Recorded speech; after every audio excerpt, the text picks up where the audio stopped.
নমস্কার, আমি astrology professor Shri Swastik Das. যারা কর্মক্ষেত্রে কোনো অস্থিরতা, কোনো চাঞ্চল্যতা বা কোনো বাধা বিপত্তির সম্মুখীন হচ্ছেন, বিশেষ করে দেখুন তো, আপনি কাজ করছেন ঠিকই, কিন্তু সেই অনুযায়ী অফিসে নাম যশ কোনো কিছুই পাচ্ছেন না। উপরন্তু আপনি সমস্ত কাজ করা সত্ত্বেও অন্য একজন এসে হালকা একটু সেই কাজে হাত দিল, সে আপনার পুরো যে সম্মান সেটা কিন্তু নিয়ে চলে গেল। বা আপনার হয়তো প্রমোশন পাওয়ার কথা, কিন্তু আপনার কাছে না এসে সেটা অন্য ব্যক্তি পেয়ে যাচ্ছে। তাহলে এই রকম জিনিস যদি আপনারাও কর্মক্ষেত্রে ভোগ করেন, তাহলে দশমুখী রুদ্রাক্ষ অবশ্যই ব্যবহার করুন।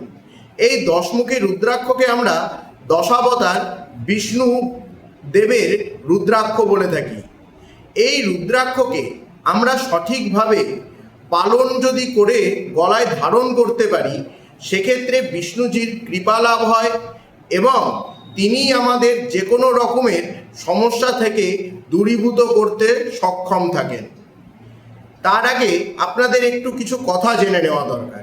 এই যে রুদ্রাক্ষ, এই রুদ্রাক্ষ ধারণ করতে গেলে প্রথমত আমিষ খাবার খাওয়া যাবে না। অর্থাৎ যতক্ষণ আপনি গলায় রুদ্রাক্ষ ধারণ করে থাকবেন, ততক্ষণ পর্যন্ত মাছ মাংস ডিম খাওয়া যাবে না। যদি কিছু খাওয়ার ইচ্ছে থাকে, সেক্ষেত্রে রুদ্রাক্ষ খুলে রেখে আপনাদেরকে খেতে হবে। এছাড়াও প্রত্যেক দিন সকালবেলায় ঘুম থেকে উঠে স্নান করে নিয়ে যেমনভাবে আমরা শিবজিকে পুজো করি, তেমনিভাবেই পুজো করে রুদ্রাক্ষকে ধারণ করা উচিত।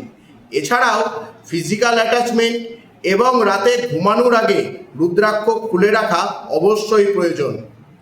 এবং আরও যেটা গুরুত্বপূর্ণ বিষয়, রুদ্রাক্ষ যেন সব থেকে প্রাণ প্রতিষ্ঠিত হয়ে থাকে এবং তার মধ্যে যেন শিবজি এবং এই বিষ্ণুজির যেন পুজো করা থাকে, তবেই সেই রুদ্রাক্ষ ধারণ করে আপনারা কিন্তু ভালো ফল এবং ভালো মান যশ প্রতিষ্ঠা এই সমস্ত কিছুকেই ভোগ করবেন।